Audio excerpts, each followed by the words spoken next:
오늘 제가 전에 오늘 말씀 준비를 한참 전부터 하면서 성경 말씀을 주제로 이제 준비를 했다가 뭐 이런 상황이 있고 그래가지고 급선회 해서 갑작스럽게 이렇게 또 변경을 해서 이렇게 준비를 해봤습니다. 이게 전쟁과 관련된 얘기가 성경에서 이제 많이 나오는데 사실은 많이 헷갈렸어요. 전쟁이 여러 군데 나오고 이 전쟁들이 약간씩 다르기 때문에 어떤 게 언제 일어나는 전쟁인가, 분명 하나님의 말씀은 정확하게 맞아 떨어지는데 그게 헷갈리고, 전에 이렇게 많은 관심이 있었지만 헷갈렸습니다. 근데 이제 정리가 좀 되는 것 같아요. 한참 동안을 보고 또 여러 말씀들을 비교하고 하다 보니까 정리가 좀 되는 것 같아요. 그래서 오늘은 성경에 나오는 그 전쟁과 관련된, 또 마침 지금 이스라엘과 이란이 무력 충돌이 있고 하기 때문에 이게 어느 시점에 전쟁인지를, 물론 제가 드리는 말씀이 이게 맞는지 다른지는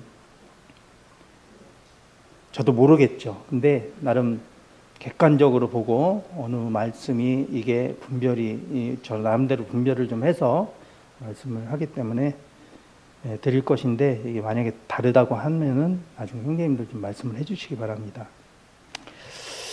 지금 이스라엘하고 이란이 충돌을 해가지고 지금 중동이 참 시끄럽습니다. 이게 이런 또 이스라엘의 이런 충돌로 인해 가지고 이란하고 이스라엘하고 충돌로 인해 가지고 미국에서는 처음에 이제 자기네들은 무관하다라고 이렇게 얘기를 하더니 며칠 지나서 트럼프 대통령이 이스라엘의 공격은 훌륭했다.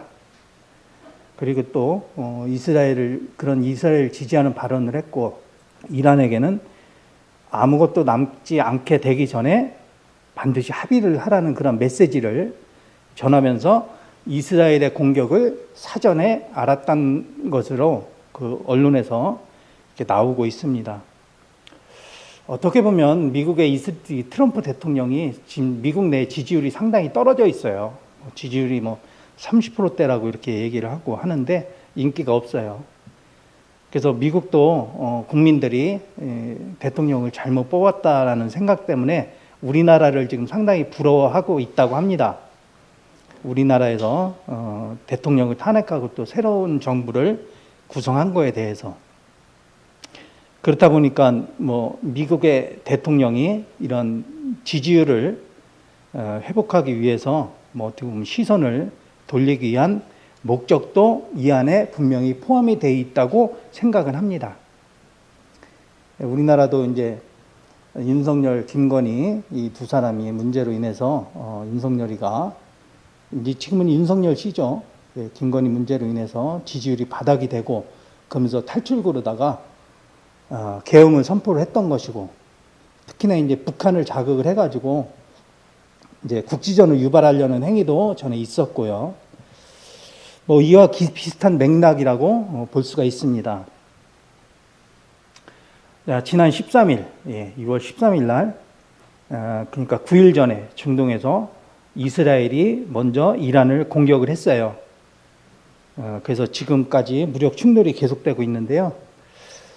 이스라엘은 이란의 핵무기 개발에 있어서 지금이 거의 다 막 개발을 하다 보니까 지금 거의 완성 단계에 있다 보니까 지금이 한계점이라고 보면서 막기 위해서 선제 공격을 했던 것이고, 이란은 오래전부터 이스라엘을 지구상에서 지도에서 아예 없애버리겠다고 하는 목표로다가 이스라엘을 늘 증오하고 했는데, 그러다 보니까 공격을 받으니까 이제 보복으로 공격을 하면서 충돌이 계속 이어지고 있는 상황입니다.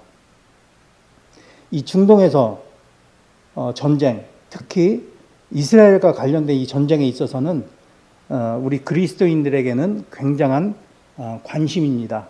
왜냐하면 이스라엘은 하나님의 선민이고, 또 그 이스라엘의 일들이 성경에 기록된 대로 일치돼서 이루어지고 있기 때문인데요. 어떻게 보면 하나님의 타임라인이라고도 볼 수가 있습니다. 네. 그렇기 때문에 이 이스라엘과 이란의 그 충돌은 매우 큰 관심사이기도 하고요. 또 이번 일을 통해서 뭐 우리 유튜브가 굉장히 발달돼 있잖아요. 유튜브를 통해서 많은 사람들이 뭐 종말이 왔다, 곡과 마곡의 전쟁이 시작이다, 뭐 아마겟돈 전쟁이다, 뭐 이런 주장들이 여기저기서 이제 난무하고 하는 것을 보게 되는데요. 헷갈리지 말아야 돼요. 그래서 오늘은 성경에서 말씀하는 앞으로 있을 전쟁에 대해서 제가 이제 뭐 화면이 그림이나 이 말씀을 좀 이렇게 딱 비춰서 이렇게 하면 좋은데 그렇게까지는 준비를 못했습니다. 그렇게 하면 좀 더 집중해서 이렇게 볼 수가 있는데 성경 말씀을 보면서 집중해서 보면은 좀 낫겠죠. 그래서 성경 말씀에서 앞으로 있을 전쟁에 대해서 오늘 말씀을 좀 드릴까 합니다. 먼저 곡과 마곡의 전쟁이라는 거 많이 들어보셨죠? 곡과 마곡 전쟁. 이 곡과 마곡 전쟁은 에스겔 38장과 또 계시록 20장에 이렇게 두 번 기록이 되어 있어요. 근데 이 둘은 서로 다른 전쟁이에요. 두 번의 전쟁이 같지만 두 번의 전쟁이 있는데 이름이 다를 뿐이죠. 그리고 또 다른 아마겟돈 전쟁이라는 게 있죠. 아마겟돈 전쟁. 그러면은 먼저 계시록 20장에 있는 곡과 마곡 전쟁부터 간략하게 좀 설명을 드리겠습니다. 이 계시록 20장에 나오는 이제 곡과 마곡 전쟁은 천년왕국 이후에 벌어지는 전쟁이에요. 천년왕국 이후에 그때 벌어진 전쟁으로 하나님께서 천년 동안 결박해 놓았던 옛뱀을 천년왕국 이후에 잠시 풀어놓는다고 하셨어요. 자, 계시록 말씀을 좀 보겠습니다. 계시록 20장 1절부터 3절입니다.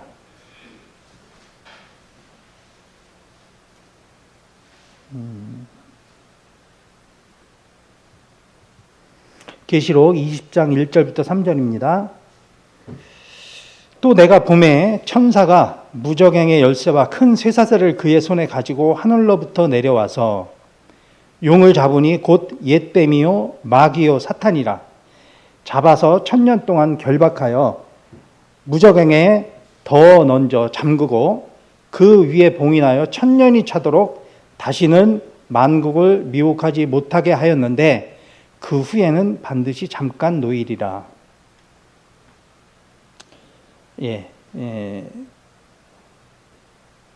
천년 동안 천년 왕국 이전에 7년 환란 이후에 사탄 마귀를 무저갱에 집어넣었다가 천년 이후에 잠시 풀어놓는다고 말씀을 하셨습니다. 그리고 그때 곡과 마곡이 전 세계 그 백성들을 모아서 민족들을 모아서 하나님께 대적하는 전쟁을 벌인다고 하는데 그 수가 바다의 모래 같다고 했습니다. 7절부터 9절입니다.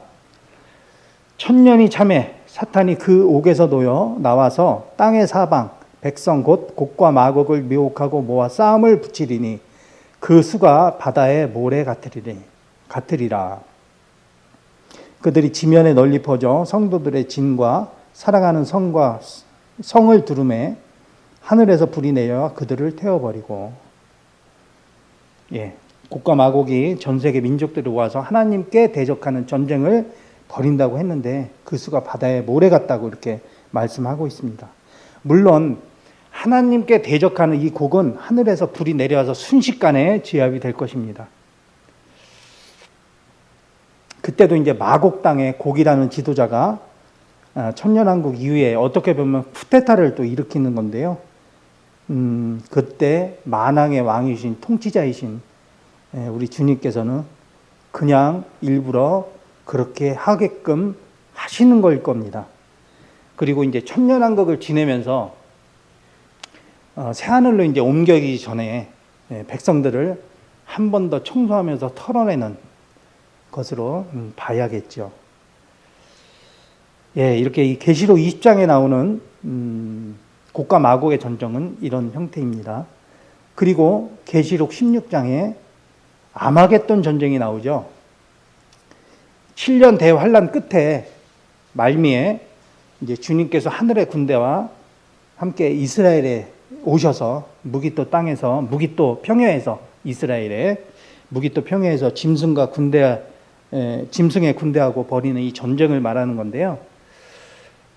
이 전쟁은 무기로 인한 그러한 전쟁이 아니라 말씀의 전쟁이기 때문에 주님의 말씀이 이 심판의 도구가 되기 때문에 사실상 이집트도 순식간에 끝날 것입니다. 물론 엄청난 그 살상자가 있고 피해가 생기겠지만 이 아마겟돈 전쟁은 곡과 마곡의 전쟁과는 분명히 차이가 있기 때문에 뭐 이 정도에서 넘어가고요. 이제 에스겔서에 나오는 곡과 마곡의 전쟁을 알아보겠습니다. 먼저 에스겔서 1장에서 2절을 보겠습니다. 38장 에스겔서 38장 1절에서 2절을 보겠습니다.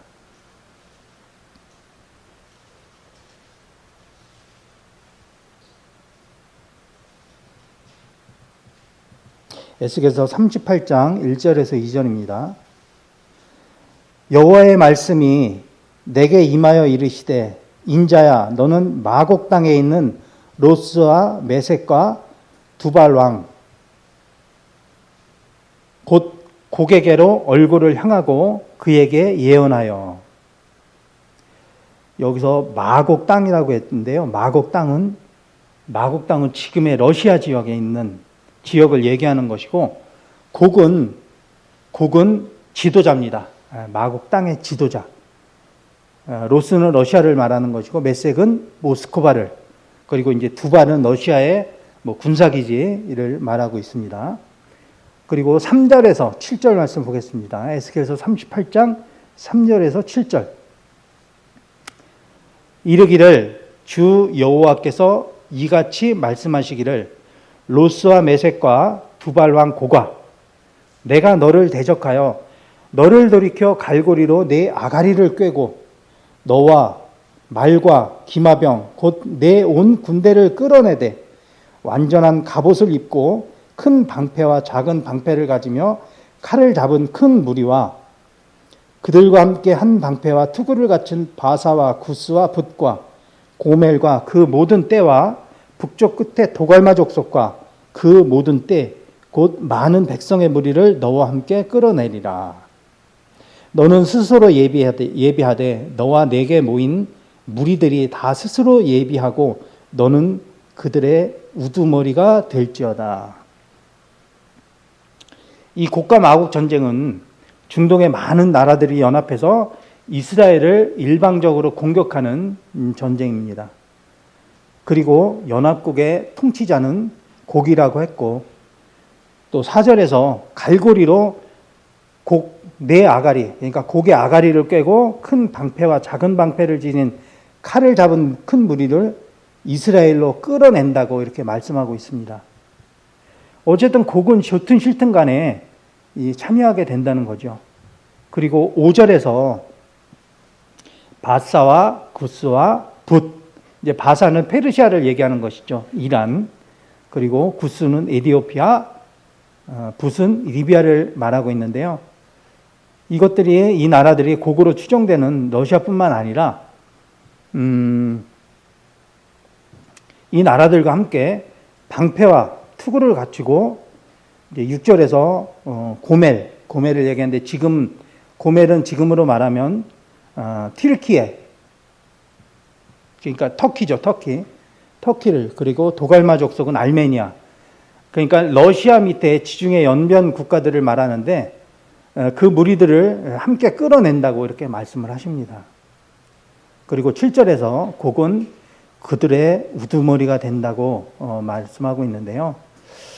이 지금 현재 국제 정세를 보더라도 이란이 공격을 당하면 러시아가 굉장히 크게 반발을 합니다. 그런 것을 보면서 지금 이것들도 그대로 이루어지고 있는 것이라고 볼 수가 있는데요. 그 다음 9절부터 10절을 보겠습니다. 에스겔서 38장 9절 10절입니다. 내가 올라오되 너와 내 모든 때와 너와 함께한 많은 백성이 광풍같이 이르고 구름같이 땅을 덮으리라. 주 여호와께서 이같이 말씀하셨느니라. 그날에 내 마음에서 여러 가지 생각이 나서 악한 꾀를 내어 곡이 함께한 백성이 구름같이 이스라엘을 덮는다고 하십니다. 그들이 이스라엘 땅을 짓밟기 시작하는 거죠. 그리고 그날에 곡의 마음에 악한 생각을 갖게 한다고 하신 것입니다.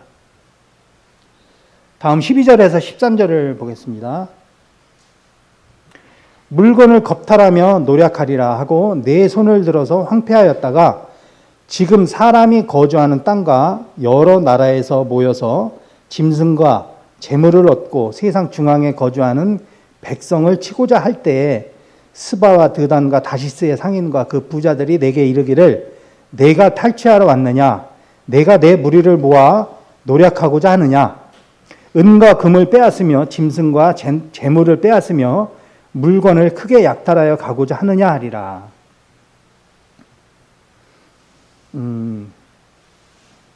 너의 손이 그 곡의 손이 이스라엘에 영향을 미치리니 스바, 드단 당시 지명으로 말하면 그 남부 아라비아 부근을 말하고 있는 것이고 다시스는 스페인을 가리키고 있죠. 그리고 거기 이제 그 부자들이라고 13절에 스바 드단과 다시스의 상인과 그 부자들이라고 얘기했는데요. 이 부자들이 흠정역 성경에서는 그곳의 모든 젊은 사자들이라고 이렇게 표기가 돼 있어요. 젊은 사자들. 그러니까 이 젊은 사자들을 얘기하는 건 에스겔 당시에는 없었던 그 어떻게 보면 신생국가를 얘기하는 거예요. 사우디나 뭐 쿠웨이트, 카타르 이런 국가들을 말하는 것인데 이들이 고객에 이 신생국가 나라들이 젊은 사자들이 고객에 내가 노력하고 탈취하러 왔느냐 은과 금을 빼앗고 또 짐승과 재물을 빼앗으며 물건을 약탈하고자 하느냐 이렇게 합니다. 무슨 말이냐면 전쟁이 끝났어요. 전쟁이 끝나서 평온한 가운데 있는데 러시아 연합군이 또 내려오는 거예요. 그리고 이스라엘을 포위해요. 그러니까 스바, 드단, 다시스 그리고 젊은 사자들, 부자들이라고 하는 젊은 사자들이라고 하는 그 부자들이 러시아 연합군에 대항을 하는 겁니다. 이제 말이 좀 이상하죠? 근데 그 이유가 앞으로 이스라엘은 엄청나게 부하게 됩니다. 최근에 이스라엘에서 엄청난 지하 자원이 발견이 됐다고 하죠. 근데 그 양이 현재 중동의 석유 매장량보다도 훨씬 많은 양이래요. 그러니까 이 러시아에서는 그 자원을 빼앗으려고 하는 겁니다. 예전에 에너지 관련돼서는 이스라엘이 어떻게 보면 중동 국가들에게 뭐 이방 국가들에게 비율을 맞추는 상황이었는데 이제는 이스라엘이 모든 자원을 가지고 있기 때문에 아쉬울 게 없어요. 오히려 주변 국가들이 그 에너지 혜택을 보게 되는 거죠. 그래서 주변의 중립국가들, 그러한 러시아에 대항하는 그러한 국가들은 연합군에 대항하는 국가들이 그렇게 러시아 연합군에게 대항하게 되는 상황이 있을 수 있다는 얘기가 되는 겁니다. 자, 다음 15절, 16절을 보면 내가 내 고국 땅 북쪽 끝에서 많은 백성 곧 다 말을 탄 큰 무리와 능한 군대와 함께 오되 구름이 땅을 덮음같이 내 백성 이스라엘을 치러 오리라. 고가 끝날에 내가 너를 이끌어다가 내 땅을 치게 하리니 이는 내가 너로 말미암아 이방 사람의 눈앞에서 내 거룩함을 나타내어 그들이 다 나를 알게 하려 함이라. 내가 북쪽 끝에서 큰 무리와 군대와 함께 구름이 땅을 덮음같이 이스라엘을 치러 오리라. 그날에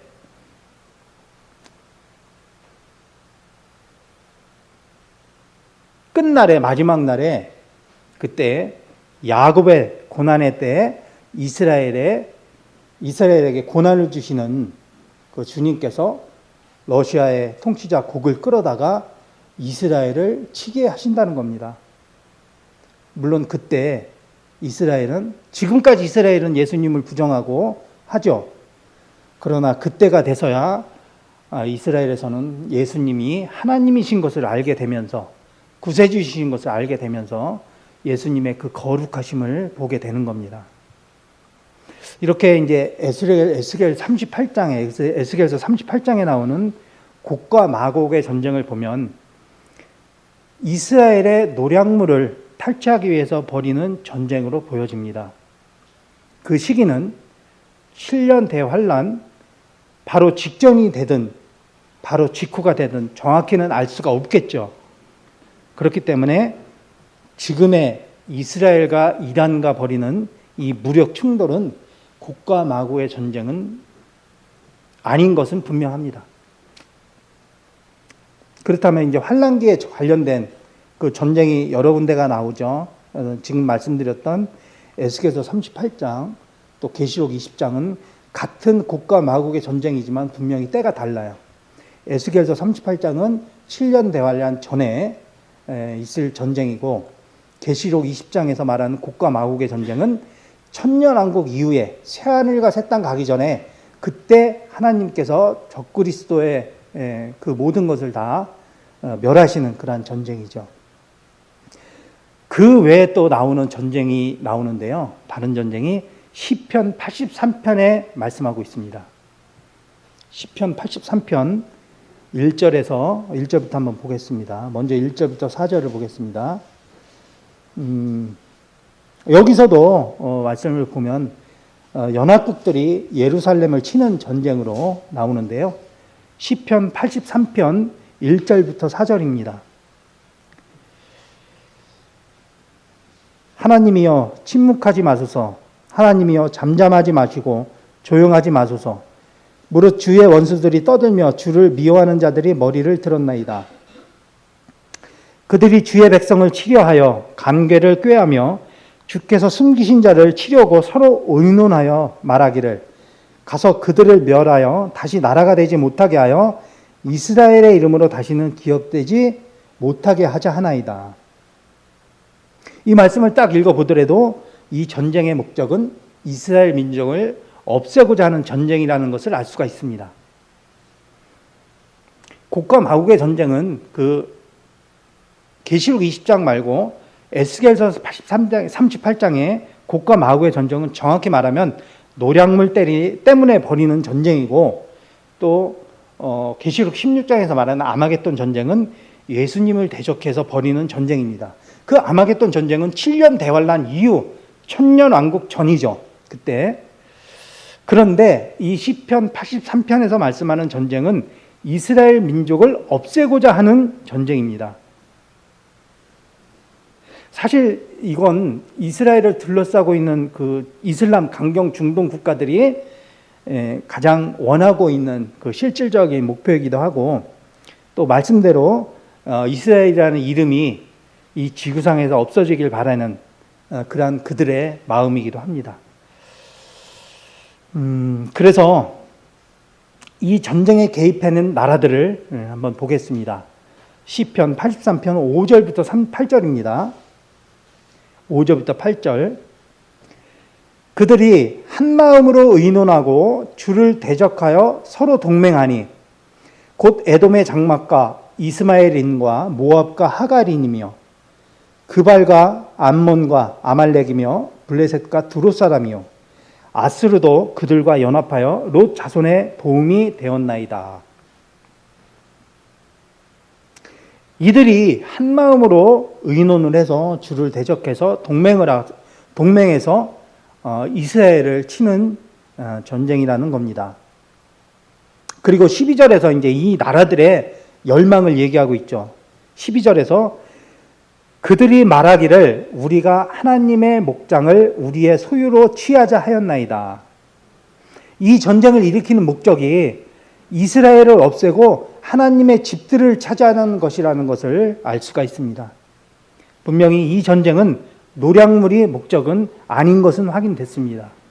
그리고 6절에서 8절의 그 나라들만 연합을 하는 거기 때문에 이건 아마겟돈 전쟁이라고 볼 수는 없는 것이죠. 아마겟돈 전쟁은 적그리스도 군대와 예수님과의 전쟁이기 때문에 적그리스도의 군대는 온 세상의 왕들의 연합이라고 했기 때문에 아마겟돈 전쟁도 아닌 것입니다. 그리고 곡과 마곡의 전쟁은 절대 아니고요. 여기서 이제 노략물에 대한 묘사가 없고 그 연합하는 나라 중에 마곡이 안 나오고 메섹과 두발이 안 나옵니다. 사실 곡과 마곡의 전쟁은 이 세 지역, 마곡, 메섹, 두발이 핵심이었는데요. 그들이 없습니다. 그럼 6절에서 8절에서 연합하는 국가들의 그 지명을 현재 나라로 보게 되면, 현재 나라 지명으로 보면 요르단, 사우디, 예멘, 레바논, 시리아, 이집트, 팔레스타인 이렇게 됩니다. 여기죠. 여기서 이제 이란이 지원하는 그런 무장단체가 예멘에 후티 반군이 있고요. 또 레바논에 헤즈볼라가 있고 시리아에 헤즈볼라가 있고 그리고 팔레스타인에 하마스가 있습니다. 이들이 지금 이란이 지원하는 국가들이고요. 또 어제 뉴스에 보니까 그 레바논의 헤즈볼라가 지금 이스라엘과 이란과의 전쟁에 이란을 지원하기 위해서 도울 것이다. 이렇게 또 발표를 하기도 했습니다. 그러니까 시편 83편에 나오는 이 전쟁은 중동 전쟁이라고 보는 게 맞습니다. 자, 중동 전쟁의 역사를 한번 보겠습니다. 우리가 알고 있는 중동 전쟁, 이스라엘이 벌인 그 중동 전쟁이 제1차 전쟁부터 4차 전쟁까지 있었죠.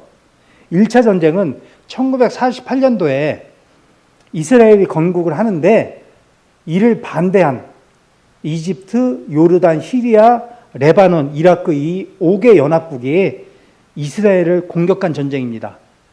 이스라엘이 없었던 나라가 48년도에 건국이 됐을 때 이를 막기 위해서 그랬던 전쟁이 1차 중동 전쟁이었고요. 2차 중동 전쟁은 1956년도에 이집트가 스에즈 운하를 이제 국유화를 하면서 이스라엘 선박의 통제를 차단했어요. 그러니까 이스라엘이 영국과 프랑스로 공동으로 이집트를 공격을 해서 이집트 땅으로 있던 가자 지구와 시나이 반도를 점령을 했었습니다. 그랬던 전쟁이었고요.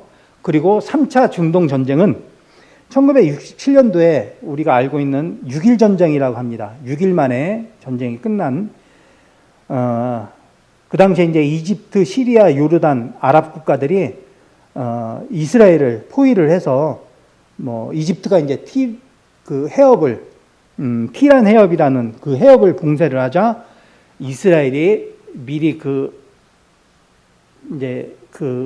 정보를 알고 선제 공격으로 일어난 전쟁이 6.1 전쟁입니다.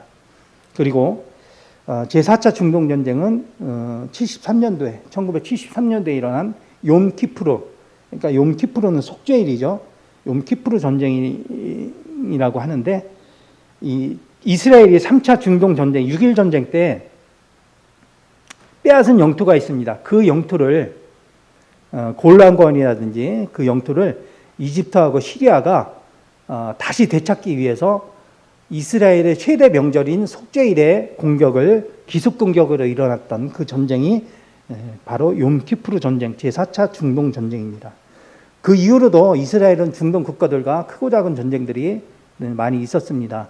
82년도에 레바논과 전쟁이 있었고 또 87년부터 93년까지 또 2000년부터 2005년까지 2회에 걸쳐서 팔레스타인과 그 전쟁이 있었고 또 몇 해 전에 23년도에는 하마스와 큰 전쟁이 하마스의 기습 공격으로 하마스와 전쟁이 있었죠. 그리고 현재 이란과 무력 충돌로 이어지는 전쟁이 있는데 이것이 지금 5차 중동 전쟁으로 확전될지는 모르는 일입니다. 단 시편 38편은 지금까지 이렇게 중동 전쟁을 통해서 이렇게 성취가 되고 있고 지금의 전쟁이 곡과 마곡의 전쟁으로 이어질지 아니면 앞으로 몇 번의 중동 전쟁이 더 있을지 없을지는 두고 봐야 하는 일입니다.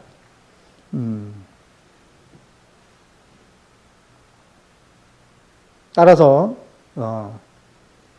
시편 83편의 이 전쟁은 곡과 마곡의 전쟁이 아닌 그 이전에 벌어지는 중동 전쟁의 한 부분이라고 보는 견해가 합리적이라고 볼 수 있습니다.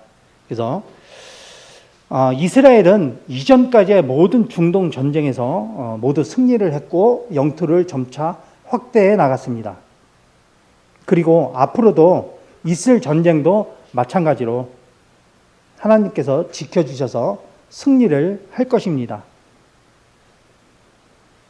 근데 러시아는, 그리고 이제 러시아도 보면 이스라엘에서 전쟁에서 패했던 이 중동 전쟁이나 이런 전쟁들에서 패했던 6절에서 8절에서 말하는 그 나라들과는 친밀한 그런 교류를 하고 있기 때문에 여러 정세를 보더라도 향후에 이 곡과 마곡 전쟁이 있을 것, 또 이렇게 마곡, 두발, 메세, 이들은 가만히 있지 않을 것을 알 수가 있습니다.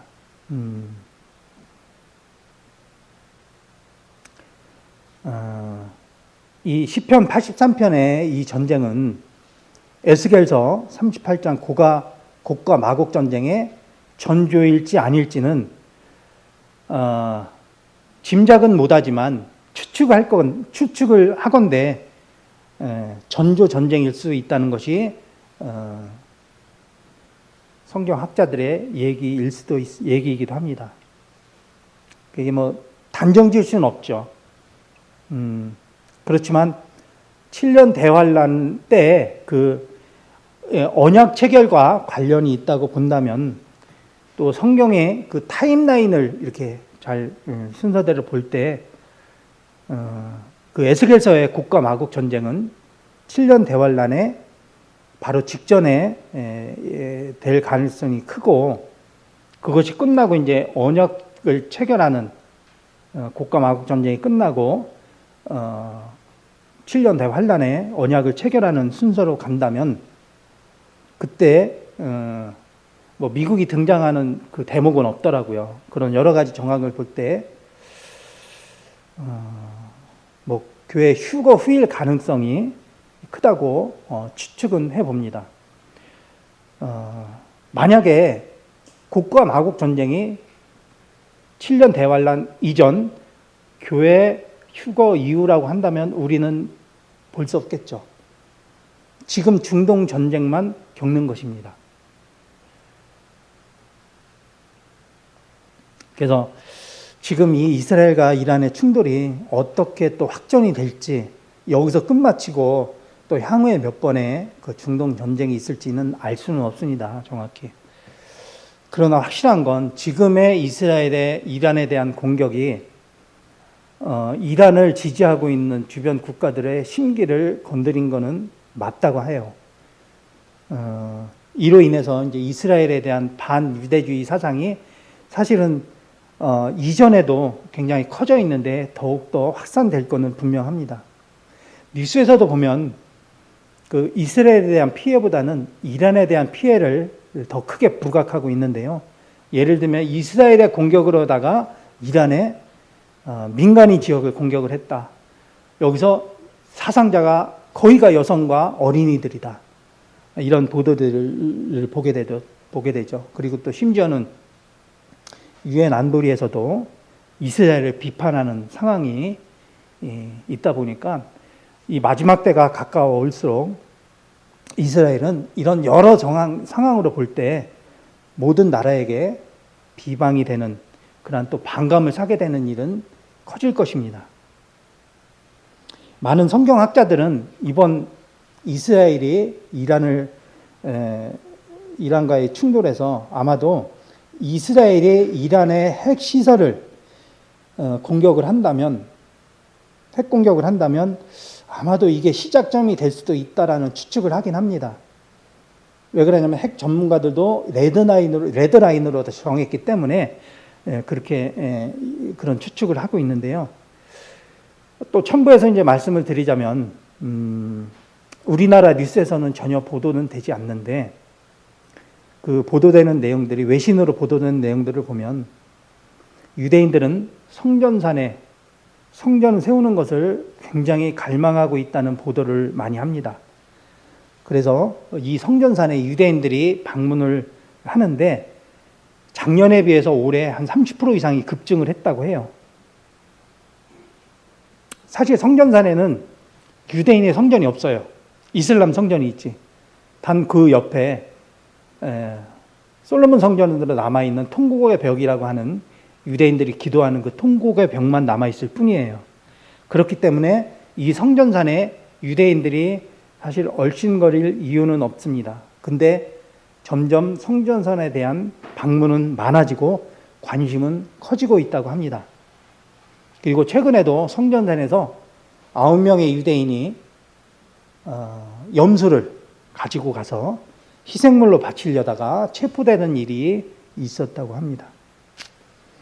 그리고 제3성전 준비위원회, 물론 제3성전을 준비하는 준비위원회 유대인들은 굉장히 보수 유대인들이에요. 네, 보수 유대인들이 막 머리에 뭐 이거 쓰고 수염 이렇게 길고 막 그런 유대인들. 근데 또 그들이 또 보수 유대인들이 또 이스라엘을 장악을 하고 있다 보니까 그 제3성전 준비위원회에서도 이 제3성전 건축에 대한 준비는 다 끝내 있다고 이렇게 합니다. 심지어는 이제 붉은 암소까지도 하나의 그 다른 털이 없는 완전히 100% 붉은 털로 되어 있는 붉은 암소도 찾아서 확보가 되어 있기 때문에 언제든지 성전산이 비어지게 된다면 제3성전을 지을 수 있는 상황이라고 얘기를 합니다. 이전에도 제가 제3성전 관련된 말씀을 드렸는데 이게 계속 연장되고 있다고, 연장선이라고 이렇게 보시면 될 겁니다. 사실은 이 성전산에 성전이 지어져야 돼요. 그 이유는 요한계시록 13장과 다니엘서 9장에서 7년 대환란 때 성전이 있다고 이렇게 말씀하고 있습니다. 하나님 말씀 그대로 성취가 되기 때문에 반드시 성전산에 성전이 지어질 날이 올 거예요. 물론 그 성전 지을 거는 우리는 못 볼 수도 있죠. 그 전에 교회가 휴가가 된다면. 그래서 유대인들은 이렇게 준비를 하고 있습니다. 혹시 몰라요. 지금의 이란과 이스라엘과 이란의 그 전쟁 시국 가운데서 성전산에 이슬람 성전이 무너지는 일이 생길 수도 있어요. 혹은 이런 상황들을 유대인들이 만들지도 몰라요. 이 성전산에 이스라엘 성전이 없어지는 것이 어떤 합의에 의해서는 절대 불가능하거든요. 그렇기 때문에 무슨 일이든 일어날 수 있는 상황인 것은 분명히 맞습니다.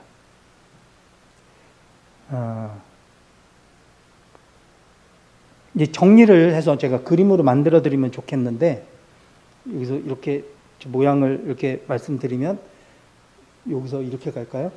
지금 우리가 살고 있고 그 때가 어느 때가 될지 모르지만 7년 환란을 우리가 기다리고 있어요. 그러니까 휴거를 기다리고 있어요. 휴거를 기다리고 있는데 요 직전일지 직후일지 모르는 곡과 마곡의 전쟁이 있어요. 그렇지만 지금 전쟁이 일어나고 있는 거는 이 곡과 마곡의 전쟁과 다른 이 중동 전쟁의 한 부분이라고 봐야 돼요. 이게 앞으로 더 있을지 이걸로 끝나고 이게 곡과 마곡의 전쟁으로 바로 이어질지는 몰라요. 그렇지만 곡과 마곡의 전쟁이 있고 그 후에 교회 휴거와 7년 환란의 그 사이가 얼마나 될지 아니면 동시에 일어날지 모르죠. 7년 환란이 이어지죠. 7년 환란이 이어지면서 중간 3년 반 동안은 어떻게 보면은 평화스러운 조용한 7년 환란이 이어지죠. 근데 3년 반이 지나면서 마지막 1240일 동안 아주 큰 대환란이 있다고 했어요.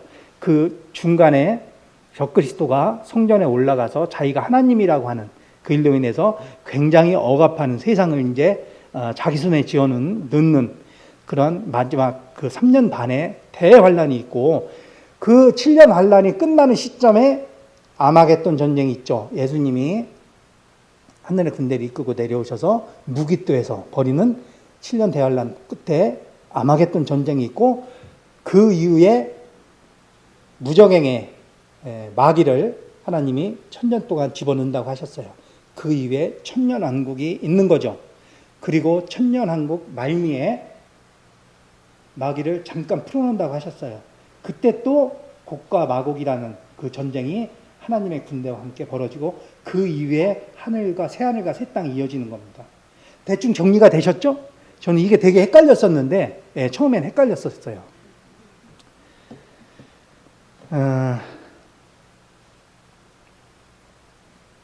그렇기 때문에 지금 이런 상황들로 인해서 우리가 일희일비 할 필요는 없어요.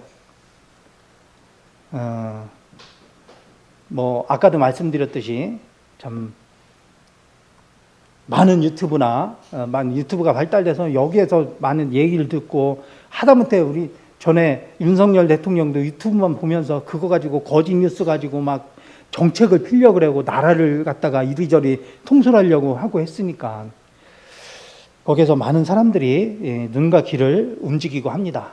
지금 곡과 마곡의 전쟁 시작이다. 아마겟돈 전쟁의 시작이다.